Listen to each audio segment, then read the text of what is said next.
Salutare tuturor! Suntem la începutul lunii august, murul s-a copt, este drept ceva mai târziu și cere să fie cules. Numai că între rânduri s-a dezvoltat o adevărată junglă. Primul impuls ar fi să luăm foarfecul și să începem să tăiem, dar probabil că ar fi o greșeală imensă. Rămâneți alături de mine și vom vedea până la sfârșitul acestui film de ce facem tăieri în verde la mur, când se fac tăierile în verde la mur și cum se fac aceste tăieri. Am observat pe canalul nostru de YouTube un interes deosebit din partea dumneavoastră pentru tăierile la mur. Foarte mulți dintre dumneavoastră ați fost atenți la tăierile din primăvară și din acest motiv voi încerca să fiu cât mai simplu în explicație și cât mai concis, să înțelegem foarte bine ce se întâmplă cu tăierile în verde la mur. Pentru a putea răspunde la toate aceste trei întrebări, de ce facem tăieri în verde, când le facem și cum le facem, trebuie să înțelegem foarte bine planta, să înțelegem murul. Murul este o plantă, glumesc eu de multe ori, cu gândire strategică. Adică are așa o înțelepciune că vede recolta de anul acesta și se gândește și la recolta viitoare. Probabil o să spuneți, toate plantele sunt așa, și zmeura, și murul, și pomii fructiferi gândesc la recolta viitoare. Da, așa este, dar la mur se vede cel mai bine acest lucru. Și de ce spun asta? Planta, murul, are două tipuri de lăstari, două tipuri de ramuri, două tipuri de crengi, dacă vreți. Cea pe care se află rodul și care este purtătoarea rodului de anul acesta și lăstarii verzi, cum este acesta de aici, verzi, care se dezvoltă acum sub ochii noștri și înseamnă recolta de anul viitor.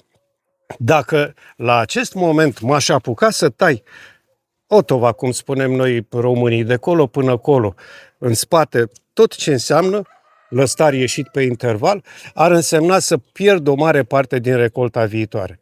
Priviți aici ce hățiși de lăstare am în față.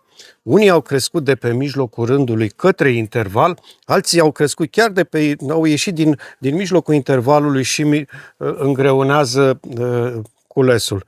Este practic, dacă vreți, răspunsul la întrebarea de ce facem tăieri în verde. Unul dintre răspunsuri. În primul rând, ca să putem culege. În al doilea rând, murul este o plantă foarte dependentă de apă în momentul coacerii. Dacă aș lăsa acest hățiș, să presupunem că aș putea culege, dacă aș lăsa această aglomerație, aș face un mucigai și o antracnoză de toată frumusețea. Mai departe, murul și el, planta în sine, este o plantă limitată. Dacă las lăstare atât de mulți, pot să duc la epuizarea plantei, pot îngreuna vegetația plantei. Mai departe, cu atât de mulți lăstari, pot afecta rodul. Murele, fructele în sine s-ar coace mai greu. Unele chiar n-ar ajunge până la sfârșitul coacerii.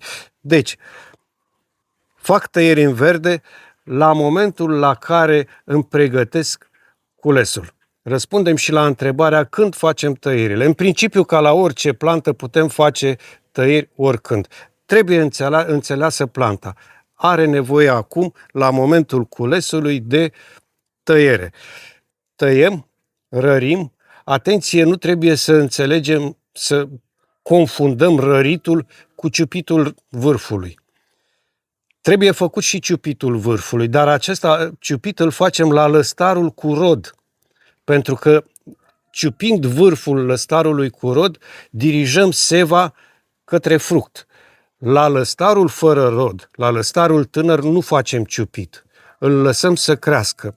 Dacă i-aș face ciupit acum în vârful lăstarului, lăstarul ar tinde să se dezvolte de jos în sus pe orizontală și aș face o tufă cât mai mare. Cum facem tăierea? În primul rând, ca la orice plantă, eliminăm ce nu este bun, păstrăm ce ne folosește. Dar murul mai are 2-3 lucruri specifice. În primul rând, am transpirat, e foarte cald. În primul rând, trebuie să ținem cont de faptul că este o plantă care se dezvoltă pe 2 ani. Nu trebuie să-mi elimin lăstarii tineri, cei care vor rodi la anul. În al doilea rând, trebuie să evit aglomerația. Primul meu obiectiv este să-mi fac loc la cules. Din acest motiv voi elimina lăstarii care mi-au ieșit pe mijlocul rândului.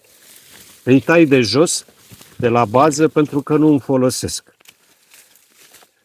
În egală măsură și lăstarii uscați. Avem aici acest colet. El este crescut în afara rândului de muri. Aș putea să-l reduc pe tot, să-l tai pe tot, dar am acest lăstar care este viguros. Pornește cumva către interiorul rândului. Îl voi păstra și am să-l leg. Acest lăstar este firav, este destul de slab dezvoltat. Dacă îl las, nu știu dacă va mai crește până la anul și mi înghesuie rândul. Aici am un lăstar uscat. Se elimină în primul rând, facem lucrul acesta. Ceilalți doi lăstari îmi cresc în interiorul intervalului. Îi voi elimina. Obiectivul meu este să păstrez un optim în aglomerarea rândului.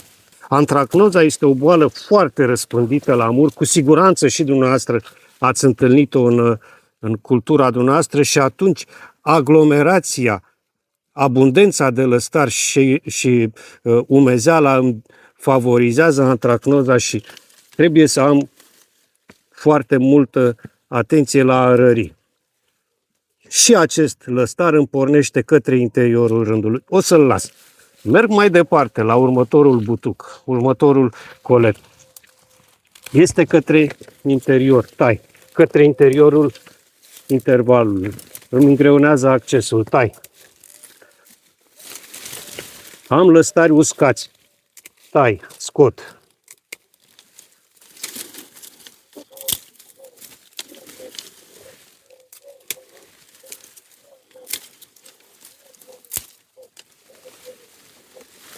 Aici este pornit către interior și pe interiorul intervalului și pe ăsta îl scot. Uscat, uscat, uscat, scot. Merg pe partea cealaltă a intervalului și procedez exact ca mai devreme. Elimin lăstarii care nu-mi trebuiesc. Îmi fac planta să își arate fructul, soarele să vadă fructul și păstrez doar lăstarii care sunt crescuți viguroși, lăstarii tineri crescuți viguroși, către mijlocul, către interiorul rândului cu lăstari. Atenție! De lăstarul care rodește nu mă ating. În egală măsură nu mă ating de frunze, nu tai frunzele de la lăstarul care rodește. Murul este o plantă care își ascunde își ascunde rodul, așa se spune că își ascunde rodul. Totdeauna fructele de mur se vor piti în spatele unei frunze. Tendința, impulsul este să tai frunza. Nu voi tăia frunza pentru că nu va mai avea cine să hrănească fructul. În schimb, aici am un lăstar de rod. Trebuie să-i tai vârful. I-am tăiat vârful ca să poată să meargă, să nu se mai dezvolte el pe înălțime și toată seva să meargă în fruct. La fel voi proceda în continuare cu intervalul. Scot în primul rând, așa cum am spus, ce este uscat, păstrez ce trebuie, ce nu reduc. Un aspect foarte important.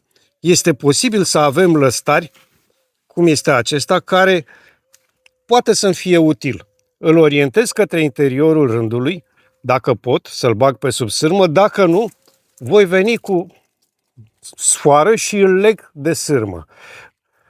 Aici am ramura care teoretic îmi rodește anul viitor. Murul rodește pe ramuri laterale. Cum este aceasta? Prima tendință ar fi să zic nu o tai, pentru că îmi pierd rodul de anul viitor. Dar aș putea să o scurtez, ca să o pot băga pe interval, în spatele sârmei, și să nu-mi creeze aglomerație. Am terminat de tăiat pe acest rând, soarele îmi spală fructele, eu am acces ușor la cules și nu rămâne decât să trec la cules. Murul este o plantă care ne arată cum funcționează pe 2 ani. Astăzi nu am tăiat doar să răresc. am tăiat să ajut recolta de anul acesta și să-mi aleg recolta de anul viitor. Până la următorul film, vă doresc să aveți spor la lucru și un rod cât mai bogat.